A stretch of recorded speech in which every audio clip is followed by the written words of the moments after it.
রাজশাহী কেন্দ্রীয় উদ্যান ও চিড়িয়াখানা, দুটি বানর ও কয়েকটি হরিণ ছাড়া নেই কোনো পশু। তবে আছে চকচকে রাস্তা আর বিলাসবহুল রিসোর্ট। অথচ কয়েক বছর আগেও এখানে ছিল বাঘ, ভাল্লুক, সিংহ, অজগর সহ বিভিন্ন পশু পাখি।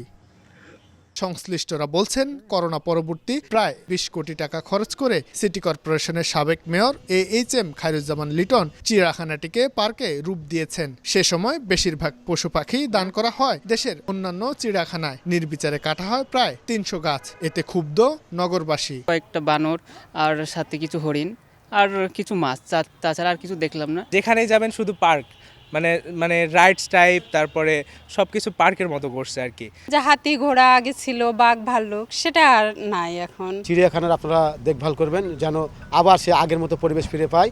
নাগরিক সমাজের প্রতিনিধিরা বলছেন, শুধু বাণিজ্যিক কারণে একটি প্রতিষ্ঠানকে পুরোপুরি ধ্বংস করা হয়েছে। তবে পুনরায় ঢেলে সাজানোর আশ্বাস কর্তৃপক্ষের। চিড়িয়াখানা বাণিজ্যকরণের জায়গা হতে পারে না, এটি চিত্ত বিনোদনের একটা জায়গা হতে পারে, যে জায়গায় আমাদের সন্তানরা, আমাদের শিশুরা, আমাদের বাচ্চারা কিন্তু দেখে শিখে তারা বেড়ে ওঠার একটা পথ পাবে। আমাদের কিছু অবকাঠামো তৈরি হয়েছে, সেজন্য আমরা এখন চিড়িয়াখানায় পশু পাখি সংগ্রহ করে এটিকে ঢেলে সাজানোর একটু উদ্যোগ নিয়েছি।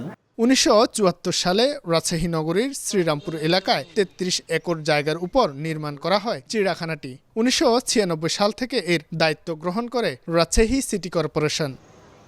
শাহিন আলম, সময় সংবাদ, রাজশাহী।